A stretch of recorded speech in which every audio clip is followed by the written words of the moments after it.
Olá, meu nome é Jonatas e nós estamos finalmente no último ponto da filosofia contemporânea em relação à teoria do conhecimento, ou seja, a epistemologia, baseando-se no livro Filosofando, da Maria Lúcia Rodaranha e Maria Helena Pires Martins. Bom, o que eu quero que vocês prestem atenção aqui hoje? Hoje nós vamos falar sobre pós-modernidade e os filósofos pós-modernos. E é muito estranho falar sobre pós-modernidade porque é difícil de definir. Tanto é que algumas pessoas vão assemelhar a pós-modernidade com um renascimento cultural, onde é um momento onde antigas verdades são questionadas, onde você tem um movimento cultural muito forte, uma aceleração das ideias e um crescimento das incertezas, uma supervalorização das incertezas. Porém, outras pessoas vão olhar para a pós-modernidade e falar: isso é uma decadência humana, isso é um momento de destruição das grandes verdades, da esperança, trazendo à tona simplesmente ansiedade e depressão, que são as duas coisas que parece que movem a internet hoje em dia, né?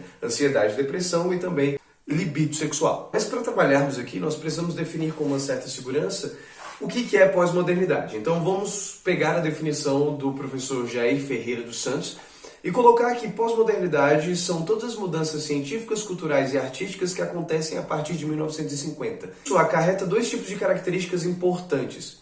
Quais são essas características? A primeira a filosofia ou os pensadores da pós-modernidade são pensadores que tentam desconstruir a metafísica tradicional. Mais tarde a gente explica um pouco melhor sobre isso. Segunda característica, os pensadores da pós-modernidade, eles focam em temáticas que não eram importantes para a filosofia anterior a eles. E existe uma terceira característica que não é basicamente dos pensadores, mas em geral é um sentimento comum da pós-modernidade, que é a descrença em tudo que é herança do iluminismo. Ou seja, a ideia de que a razão faria com que o ser humano progredisse para um mundo melhor é totalmente ruída, totalmente destruída, principalmente após a Segunda Guerra Mundial, onde você tem um avanço científico sem necessariamente um avanço da moralidade, né? Ou seja, houve avanço da razão instrumentalizada que era muito valorizada dentro do movimento iluminista. Então, aqui, a característica de descrença em relação à razão e a ideia de que há uma harmonia, já que nós estamos sendo guiados pela ciência, é totalmente jogado fora. Você não tem essa ideia de harmonia, você não tem essa ideia de credibilidade no progresso através da razão. Bom, a filosofia pós-moderna ela é guiada pelo pensamento perspectivista de Nietzsche. A verdade é uma mentira, Deus está morto, a arte como a força motriz dos movimentos sociais, Nietzsche é a artilharia pesada dos pensadores da pós-modernidade. E aqui precisa ficar claro que o objetivo desses pensadores é a desconstrução das metafísicas tradicionais. Bom, o que significa isso? Significa que desconstruir é como desnudar, é como tornar nu o que verdadeiramente os tradicionais gostariam de falar. Ou seja, eles leem os filósofos antigos e mais do que eles conseguem ler de imediato naquela filosofia, eles querem buscar as intenções não ditas dentro dessas filosofias. É como se eu escutasse você, ouvisse os seus argumentos e pensasse: ok, seus argumentos estão claros para mim, mas o que eu preciso saber são as suas intenções, que às vezes nem estão claras para você mesmo. Então eu preciso criar um método de interpretação que veja o que está por trás de cada discurso, o que é que está por trás de cada filosofia. A partir do dito, eu esquadrinho aquilo que ainda não foi dito. É por isso que eu desconstruo as antigas metafísicas. Eles estão em busca da verdade? Talvez não. Talvez eles estejam sempre em busca de poder e dominação. Eles estão em busca de amor? Talvez não. Talvez eles estejam em busca de uma definição que faça com que a cultura deles seja melhor vista do que as outras que estão aí disponíveis. Então, existe sempre uma intenção por trás do discurso e essa intenção é uma necessidade dentro da filosofia pós-moderna de tentar desvendar. O primeiro filósofo que vamos ver aqui é Michel Foucault. Ele foi um filósofo francês, homossexual e viveu em uma época onde a homossexualidade era vista como uma doença que deveria ser tratada com remédios, ou então com exclusão total da sociedade, sendo internado em hospícios. Talvez um estudioso de Foucault venha olhar para mim agora e falar: você está errado, porque Foucault é um grande... O Foucault é um grande crítico do movimento pós-moderno. E sim, de fato, ele é um crítico do movimento pós-moderno. No entanto, eu quero voltar aqui e falar para você que existem dois critérios, duas características que nós utilizamos para caracterizar os pensadores, filósofos da pós-modernidade. O primeiro é a desconstrução das metafísicas tradicionais e o segundo é dar foco em conteúdos que não eram focados nas metafísicas tradicionais.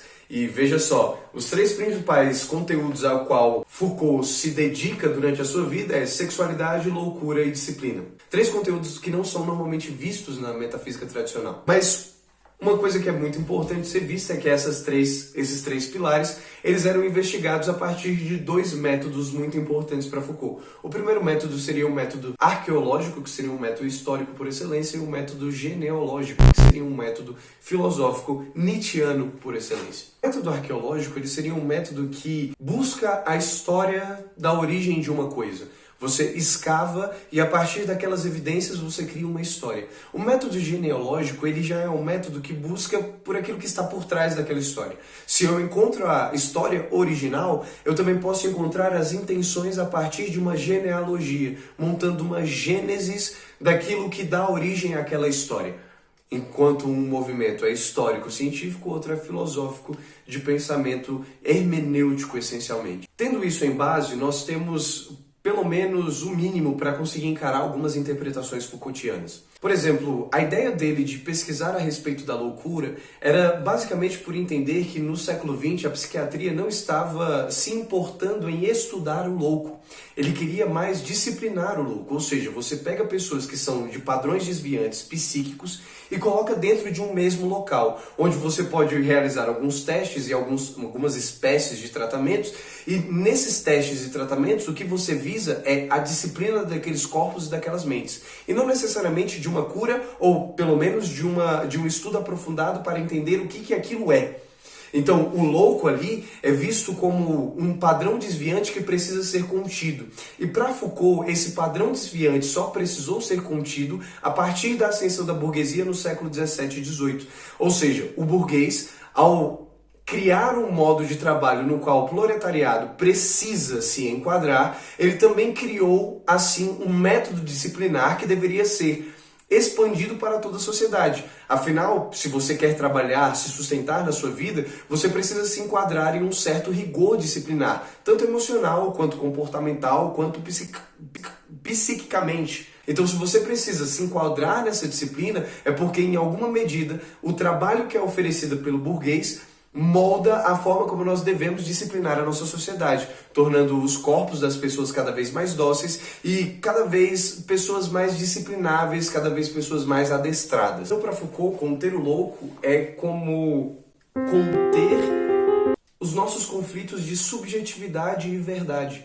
Ou seja, se existe alguém que está compartilhando da minha realidade e enxerga tudo completamente diferente, essa pessoa, em alguma medida, está desafiando a minha objetividade quanto à realidade. Eu participo de uma realidade na qual essa pessoa parece também participar, mas ela enxerga de um modo totalmente diferente. Então existe um conflito aqui. Se o padrão é desviante e cria esse conflito ao ponto da gente se questionar a respeito da nossa realidade, essa pessoa precisa ser contida. Então, o louco para o hospício, a criança para a escola, o idoso para o asilo, o doente para o hospital. Todos esses lugares eles possuem uma arquitetura de vigilância e disciplina. Mais do que recuperar ou cuidar ou educar as pessoas, o que nós temos é um rigor disciplinar para que essas pessoas sejam reintroduzidas na sociedade ou que elas fiquem afastadas até a sua morte. E isso significa para Foucault que existe uma urgência em disciplinar os corpos das pessoas. Isso também envolvendo o controle sexual.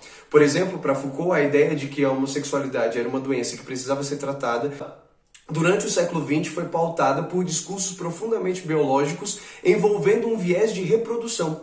Então, não existia necessariamente uma ideia de sexo prazeroso, mas uma ideia de sexo que deveria envolver reprodução, afinal, a reprodução cria mão de obras. A ideia de você ter esse padrão, em que você cria esse padrão a partir de discursos que são poderosos em nossa sociedade, significa dizer que não é que a verdade tem poder sobre as pessoas, mas é porque aquele que tem poder cria verdades para que as pessoas se encaixem nessas verdades. Então, aqui tem a desconstrução de uma certa metafísica. Não é que as pessoas estão preocupadas em sempre lidar com a verdade, mas é que aquele que detém o poder, ele está preocupado em criar uma verdade que mantenha ele sempre no poder. Jacques Derrida, filósofo argelino, ele foi um pensador muito voltado para essa desconstrução da metafísica tradicional, justamente porque ele viveu em uma época em que o antissemitismo cresceu muito. E ele, como judeu e de família judia, perseguido durante esse crescimento do antissemitismo, ele se viu quase que voltado para um estudo filosófico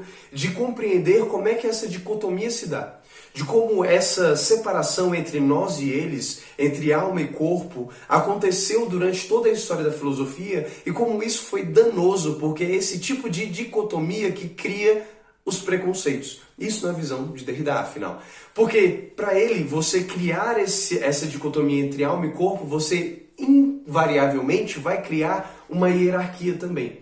Ou seja, por meio de um raciocínio lógico, por meio de uma compreensão logocêntrica, que é o que ele vai usar, como uma ideia de que o logos está no centro, de que o discurso e a razão estão no centro, o que é que nós temos é um meio de hierarquizar as nossas disciplinas, e essa hierarquização, querendo ou não, expande para a ideia de como nós lidamos com a sociedade. Então aqueles que são diferentes, nós e eles, o eles quase sempre é alvo de um preconceito. Esse alvo de preconceito é por conta de uma base racionalista que lida com essa ideia de hierarquização por meio de uma estrutura racional que é visível desde a sua filosofia antiga, onde você vê pessoas que devem ser desprezadas e pessoas que devem ser valorizadas, mas sempre com um critério de dicotomia, de diferenciação.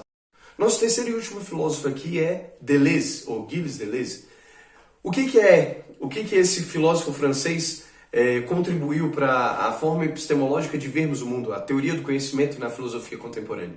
Ele compreende que o mundo ele é um eterno devir, ele é um fluxo. E por isso, a nossa mente, ao olhar para o mundo, enxerga um caos. Enxerga tudo meio desordenado, sempre mudando, sempre fluindo e por isso nunca organizável. Então, existem três frentes de conhecimento, como a ciência, a arte e a filosofia, que encaram esse caos e organizam ele de uma forma que entrega uma certa solução. Por exemplo, a ciência, ao olhar para o mundo, ela estuda e cria métodos para criar conhecimentos científicos e oferecer algumas respostas para o homem. Da mesma forma, a arte, quando ela olha para o caos, ela cria uma afeição, ela cria um afeto a partir das suas manifestações artísticas. E o filósofo, a filosofia, ao encarar o caos e o fluxo do mundo, ela olha os problemas do mundo e cria conceitos para solucionar esses problemas.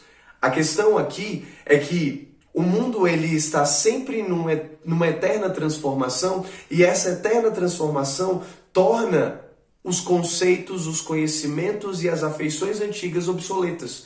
Então nós sempre precisamos criar novas afeições, novos conhecimentos científicos e novos conceitos para antigos problemas, antigas formas de ver o caos. E para isso, para Deleuze, a filosofia apresenta os conceitos, mas o fato do problema sempre ser o mais importante precisa ser o alvo da educação filosófica, precisa ser o alvo da forma como nós enxergamos o mundo.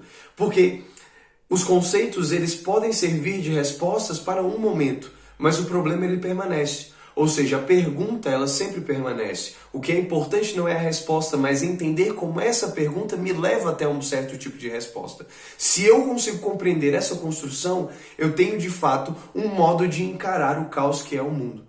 Então, aqui é como se ele fundasse uma nova forma de aprendizagem em que o que é valorizado não é necessariamente a resposta, não é necessariamente aquilo que eu posso te oferecer como aquilo que é correto, mas é a forma como você pode encarar o problema. E aí sim, isso é necessário. Necessário reconstruir o problema para mostrar para você como é que você pode alcançar uma possível resposta. Mas eu espero de você, a partir dessa remontagem do problema, que você também encontre uma resposta que seja pessoal. E aqui nós terminamos essa parte da teoria do conhecimento, pelo menos até Deleuze. Não vamos ir mais para a contemporaneidade hipermoderna, até mesmo porque é necessário um estudo um pouco melhor sobre isso e o livro no qual eu estou me baseando não vai até esse tipo de conceito. Muito obrigado por você ter me acompanhado até aqui. Se você acha que esse canal tem algum valor, tem a chave Pix aqui na descrição.